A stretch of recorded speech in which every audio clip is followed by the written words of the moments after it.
I rewatched Midsommar at 0.25 times speed, and I found hidden details that completely changed the way we see the story. And what if I told you that you can figure out who dies in the very first minute? Yeah, director Ari Aster planted clues in paintings, in the clothes, and even in random lines of dialogue that only make sense once it's all over. These are the hidden details in Midsommar. Right in the opening credits, the director does something bold. He shows you basically the entire story of the movie. That huge mural might look like just some random illustration, but every part of it stands for an important moment in the story. On the left side, a winter landscape shows bodies connected by long tubes, foreshadowing the deaths of Danny's parents and her sister. As your eyes move across the painting, Christian shows up hugging Danny after the tragedy, while Pelle, the friend who takes them to the ritual, watches everything from the top of a tree. Further along, Pelle appears playing a flute while leading a group of people, a reference to the Pied Piper of Hamelin. Just like in the legend, he leads young people toward a fate no one escapes, and that's exactly what happens in the movie. Danny's tragedy seems to start with just her sister's email, but the movie hides a curious clue right there in the chat history, where two YouTube links show up. The first one is a relaxation video called Yellowstone River, and her sister always wears yellow, even when she died. The second video is the first VR image ever made of space, where you can see the sun. These elements tie directly into the ending of the movie, when the sacrifices happen inside the Yellow Temple during the summer solstice festival. While Christian and his friends are at a pizza place, there's a bit of dialogue that sounds like just a meaningless joke. Mark jokes that Christian could be getting the waitress pregnant, and Pelle says this: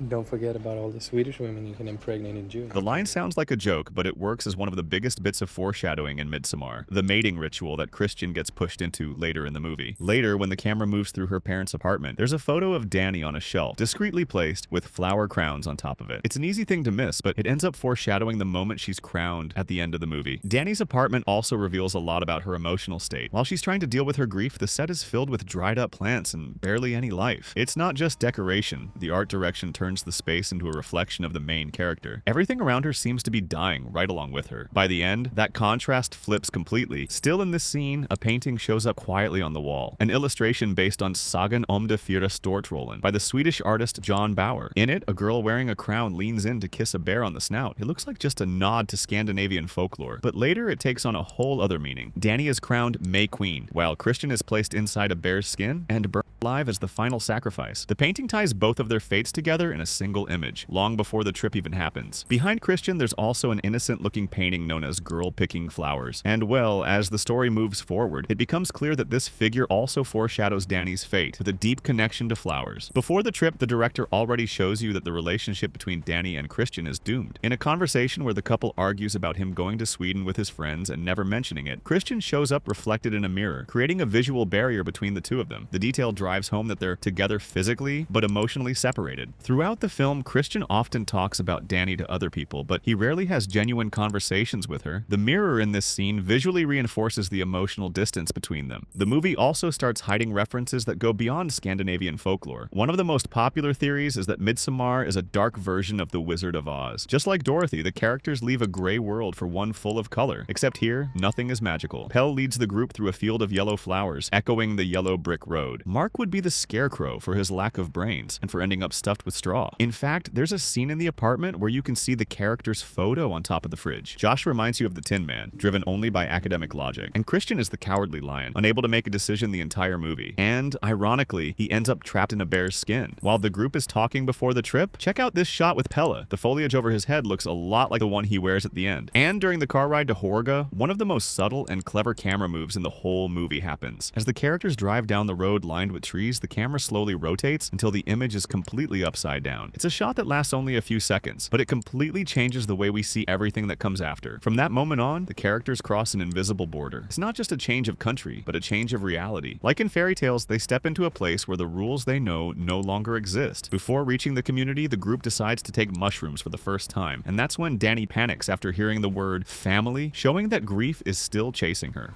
You guys are like my family.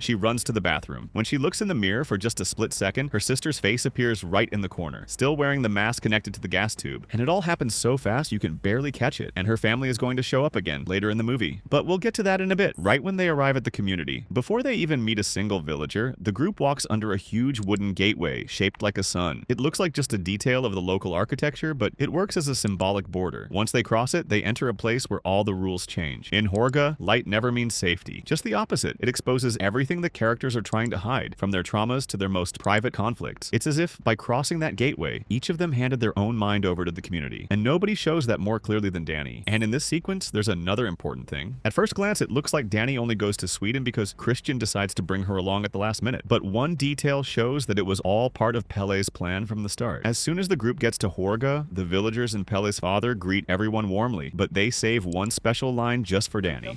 Hi. Welcome home. Oh. Oh, we are so very happy to have you. Ah. It's not just any greeting. From the very beginning, the community sees her as someone meant to stay there. You can also notice some people in the community playing the flute, referencing the Pied Piper of Hamelin once again. Along the way, a bear shows up locked in a cage like it's just another detail in the background, but it's there to hint at Christian's fate too. Another brilliant detail happens seconds later. At first glance, this tapestry looks like just a decorative piece, but it actually reveals exactly how Christian is going to be manipulated. The illustration shows a love spell where a woman puts pubic hair in the food and menstrual blood in the drink of the man she's chosen, and as we'll see in a bit, that's exactly what happens to Christian. There in the community, Pele draws Danny twice over the course of the movie, and that symbolizes her complete transformation. The first portrait shows a young woman broken by grief, but already wearing the flower crown that would become an important element at the end. By giving her that drawing, Pele offers the attention and the warmth she wasn't getting from her boyfriend. After Danny is crowned May Queen, he makes a new drawing, now showing her new identity. Right at the start of the festival, you can see some kids playing a game called Skin the Fool. What are the kids playing? Skin the Fool. It looks like just a silly game, but hold on to that name. Now pay attention to Mark. He's the clown of the group, the one who only thinks about women and is always screwing something up. And he pulls off the biggest screw up of all. He pees on a sacred tree of the community. One of the elders loses it right there, screaming that he just pissed all over their ancestors. A little later, a girl from the village shows up, hits on Mark, and leads him away. And that's the last time we see him alive. Later on, we see Mark again, but now skinned and carried to the temple wearing the fool's hat. Also seen in the movie's opening drawing. Now let's look at the dorm where the visitors spend their nights, which works like a giant book of prophecies. The paintings spread across the walls show several stages of the festival in order, like the ritual that happens to the elders at 72. Or cutting off hands as a sacrifice, and even the mating with onlookers that Christian will take part in. On top of that, there's a bizarre drawing of a smiling sun, which mirrors Danny's final scene. In other words, every ritual they're going to go through was already drawn on the wall. In one of the scenes in the lodge, Danny shows up using a blanket, whose pattern looks a lot like the famous carpet from the Overlook Hotel in The Shining. It might seem like just a tribute to Stanley Kubrick, but the reference goes deeper than the visuals. Just like the hotel slowly consumed Jack Torrance's mind, Horga does the same to Danny and her friends. Both movies use isolation to deeply transform their characters, pushing each one to a point of no return. One of the most brutal moments in Midsommar takes place during the Edestupa ritual, when one of the elders survives the fall from the cliff and is killed with a massive wooden mallet. But now take a closer look at that mallet. Although the film never confirms its origin, it resembles the so-called slacked kluba, a mallet mentioned in some Scandinavian folklore traditions and associated with the idea of granting a merciful death to elderly people who could no longer live independently, much like the Edestupa ritual itself. On top of that, the elder jumping off the cliff was already there in that opening drawing of the movie, right next to the empty throne of the May Queen. After witnessing the bizarre mallet scene, Simon and Connie decide to leave and mysteriously disappear. Later, her body shows up wearing one of the community's dresses with something that looks like grass, and there are no signs of violence. The detail confirms an important theory. She was sacrificed by drowning, and this makes even more sense because the director's cut shows a water ritual carried out by the community where people wear the same kind of outfit as hers. So the state of Connie's body reveals that the Horga replaced one of their own members with a visitor, keeping the cruel logic of their rituals intact. Another pretty interesting detail is that before she dies, we can hear Connie's scream from 3 different perspectives. Danny in the kitchen, Mark out in the field, and Josh in the library. Not. Another point is the villagers' clothing. At the start of the festival, all the villagers wear completely white linen outfits, reinforcing the impression of purity, peace, and harmony. But as the rituals go on and the number of sacrifices grows, small red details start showing up in the embroidery and ornaments of the costumes. The change is subtle but constant. The more blood is spilled, the more that color becomes part of the locals' clothing. Another interesting detail about the costumes is that Danny's dress is embroidered with the Raido and Dagaz runes. The same runes also appear in the drawing Pele makes of her at the beginning of the story. Valkyrie. In Norse tradition, Raido is associated with journeys, movement, and the path one follows, while Dagaz symbolizes transformation, awakening, and clarity. Considering Donnie's journey throughout the film, the presence of these runes in both moments can be interpreted as a hint at the profound change she is about to undergo. That sense of belonging is also told through Danny's clothes. Early in the movie, she wears baggy hoodies, gray outfits, and lifeless pieces that reinforce how out of place she seems in her own environment. Even when she's next to Christian and his friends, Danny gives off the feeling of someone who was never fully accepted into that group. But as she gets closer to Horga's customs, her outfits start to change little by little. The colors get lighter and she starts to visually blend in with the rest of the community. That transformation hits its peak when Danny is crowned May Queen. The enormous dress made of real flowers basically swallows her entire body. Instead of hiding her though, it does the exact opposite. For the first time in the movie, it feels like everything around her was made for her. The movie also hides important clues away from the camera's main focus. In a scene that looks ordinary, while Josh talks with Pelle in the foreground, you can see a woman from Horga and Mats quietly preparing a mixture in the background. That's the fertility potion Christian is going to drink in a little while. The detail shows that the community's plan was already in motion long before any character noticed. And then during one of the meals, Christian's cup stands out for being a much darker color than the others. This detail reveals that the fertility ritual was already underway. The drink contains menstrual blood, while his food gets pubic hair mixed in, following the village's old love spell. And also, exactly like we saw in those tapestry drawings. Josh's death, on the other hand, goes way beyond a simple murder. Obsessed with documenting the Horga's sacred book, he ignores the community's rules and sneaks in at night to photograph it. He gets attacked by a masked figure and ends up punished for his intellectual arrogance. But there's a disturbing detail about that mask. It's made from the skin of Mark, the fool, and according to the movie's script, the one wearing it is Yulf, the guy who got outraged over Mark peeing on the tree. Later, Josh's body is found by Christian, buried with just one leg sticking out, and on the sole of his foot there's a rune tied to knowledge and wisdom. The symbol works as a cruel irony. Josh died precisely for chasing knowledge that wasn't his to take. Remember when I said Danny's family would show up again? Well, later on, after she wins the dance and gets congratulated for being the May Queen, you can see her father, her mother, and her sister in the middle of the crowd. And right after, when she's being carried, if you look closely at the trees in the background, the shadows form the giant face of her sister, watching everything from a distance. In the sequence right after she's crowned May Queen, you can see the flowers on her crown pulsing as if they were breathing. This connects to a line from Pell where he says the trees are breathing too. Look, the trees too, they're breathing. The effect represents much more than the influence of the drugs.